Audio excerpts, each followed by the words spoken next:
అమ్మిన చోట కట్టెలమ్మడం అంటే ఏంటో ఇప్పుడు అక్కడ బీఆర్ఎస్ నేతలకి బాగా అర్థమవుతోందట. ఓవైపు రెండు జాతీయ పార్టీలు దూసుకు వెళ్తుంటే కారు పార్టీ మాత్రం కామ్గా ఉండిపోవాల్సి వస్తోందట. ఆలస్యం అమృతం విషం అన్నట్లు చాలా లేటుగా మేల్కొన్న గులాబీ నేతలు ఆ సెంటర్లో ఇప్పుడు ఎన్ని దిద్దుబాటు చర్యలు చేపట్టినా ఫలితం లేకుండా పోయిందట. ఇంతకీ భారత రాష్ట్ర సమితికి అంతటి భారంగా మారిన నియోజకవర్గం ఏంది? అసలు అక్కడ ఏం జరుగుతోంది? నిజామాబాద్ అర్బన్ లో కారు బేజారు. ఓవైపు కాంగ్రెస్, మరోవైపు బీజేపీ. ప్రాంతీయ పార్టీ పవర్ ఏమైంది? మినీ భారత్ లో కారు కథ ముగిసినట్టేనా? నిజామాబాద్ అర్బన్ నియోజకవర్గంలో 10 ఏళ్ల పాటు హవా నడిపించిన గులాబీ దళం ఇప్పుడు గప్చిప్ అయిపోయింది. అసెంబ్లీ, పార్లమెంట్ ఎన్నికల్లో తగిలిన ఎదురు దెబ్బల నుంచి ఇంకా కోలుకోలేదు. నిజామాబాద్ నగరపాలక సంస్థ ఎన్నికలకు సంబంధించి నియోజకవర్గంలో అప్పుడే వేడి మొదలవగా కాంగ్రెస్, బీజేపీలు సర్వేల పేరిట హడావిడి చేస్తుంటే మొన్నటి దాకా ఈ ఇలాఖాను ఏలిన బీఆర్ఎస్ మాత్రం బిక్కచూపులు చూస్తుంది. గతంలో బలం లేకపోయినా పొలిటికల్ ఎత్తులతో 2 సార్లు మేయర్ పీఠాన్ని దక్కించుకున్న ఆ పార్టీ ఇప్పుడు కనీసం పోటీ చేసే పరిస్థితి కూడా కనిపించడం లేదు. బీఆర్ఎస్ నియోజకవర్గ ఇన్ఛార్జ్ బీగాల గణేష్ గుప్తా వైఖరే ఆ పార్టీ ప్రస్తుత పరిస్థితికి కారణమైందనే టాక్ నడుస్తుంది. అసలైన సమయంలో చేతులు ఎత్తేసిన ఈ మాజీ ఎమ్మెల్యే ఇప్పుడు దిద్దుబాటు చర్యలు చేపడుతున్నా ఫలితం దక్కడం లేదట. బీఆర్ఎస్ పార్టీ తరపున ఇక్కడ వరుసగా విజయాలు నమోదు చేశారు బీగాల గణేష్ గుప్తా.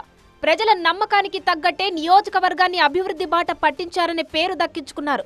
అయితే నాయకుడనేవాడు గెలుపోటములను సమానంగా తీసుకోవాలనే ప్రాథమిక సూత్రాన్ని మర్చిపోయిన గణేష్ తాజా ఓటమి తర్వాత నియోజకవర్గాన్ని గాలి కొదిలేశారు.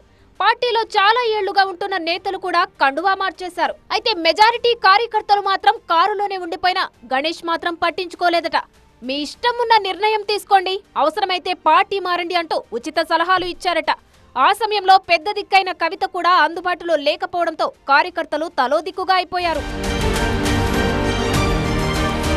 ఇప్పుడు మున్సిపల్ ఎన్నికలు సమీపిస్తున్న వేళ సడన్ గా కళ్లు తెరిచిన మాజీ ఎమ్మెల్యే గణేష్ గుప్తా దిద్దుబాటు చర్యలు చేపట్టారట. అయితే ఫలితం మాత్రం పెద్దగా కనిపించడం లేదట. చేతులు కాలాక ఆకులు పట్టుకుంటే ఏంటి లాభం? దగ్గరకొచ్చిన కార్యకర్తల్ని కాదనుకుని ఇప్పుడు నేనున్నానంటే ఎవరు నమ్ముతారంటూ పార్టీలోనే గుసగుసలు వినిపిస్తున్నాయి. మున్సిపల్ కార్పొరేషన్ లో పార్టీ గెలుపు కోసం కృషి చేయాలని, తాను అండగా ఉంటానని మాజీ ఎమ్మెల్యే భరోసానిస్తున్నారట. వరుస సమావేశాలతో కార్యకర్తల్ని కలిసే ప్రయత్నం చేస్తున్నారట. అయితే ఇప్పటికే జరగాల్సిన నష్టం జరిగిపోయిందంటున్నారు పార్టీ నేతలు. గత మున్సిపల్ ఎన్నికల్లో మొత్తం 60 డివిజన్లకు గాను నాటి అధికార బీఆర్ఎస్ 13, బీజేపీ 28, ఎంఐఎం 16, కాంగ్రెస్ 2, స్వతంత్రులు 1 స్థానంలో గెలుపొందగా షరా మామూలుగానే రూలింగ్ పార్టీగా పావులు కదిపిన బీఆర్ఎస్ మేయర్ పీఠాన్ని కైవసం చేసుకుంది. ఆ తర్వాత ఇతర పార్టీల కార్పొరేటర్లను కూడా చేర్చుకుంది. అయితే అసెంబ్లీ ఎన్నికల్లో పార్టీకి ఊహించని ఓటమి ఎదురవడంతో పరిస్థితి తలకిందులైంది. ఇప్పుడు నిజామాబాద్ కార్పొరేషన్ ఎన్నికల్లో పోటీకి నిలబడే అభ్యర్థులు కూడా గులాబీ పార్టీకి కరువయ్యారట. అభ్యర్థుల వేటలో బీజేపీ అందరికంటే ముందుండగా ఒక్కొక్క డివిజన్ కు 4 పేర్లతో సర్వేలు చేసిందట. ఎక్కువ ప్రజాదరణ ఉన్న నాయకుడినే బరిలో నిలపబోతుందట. అటు అధికార కాంగ్రెస్ పార్టీలోనూ ఇదే తరహా జోష్ కనిపిస్తోంది. హస్తం పార్టీ టికెట్ పై కార్పొరేటర్ గా పోటీ చేసేందుకు ఉవ్విళ్లూరుతున్నారు ఆశావాహులు. ఇప్పటికే టికెట్ల కోసం ఎవరి ప్రయత్నాలు వారు బిజీ అయిపోయారు నేతలు. రిజర్వేషన్లు కన్ఫర్మ్ కావడమే తరువాయి రంగంలోకి దిగాలని సిద్ధంగా ఉన్నారు. మొన్నటిదాకా హవా నడిపించిన బీఆర్ఎస్ పార్టీలో మాత్రం పూర్తి భిన్నమైన పరిస్థితి కనబడుతుంది. ఇన్నాళ్లు పట్టించుకొని ఇన్ఛార్జ్ ఇవాళ హడావిడి చేస్తున్నా క్యాడర్లో ఉత్సాహం కనిపించట్లేదు. కనీసం పూర్తి స్థాయి డివిజన్లోనైనా పోటీ చేస్తుందా లేదా అనే అనుమానాలు వ్యక్తమవుతున్నాయి.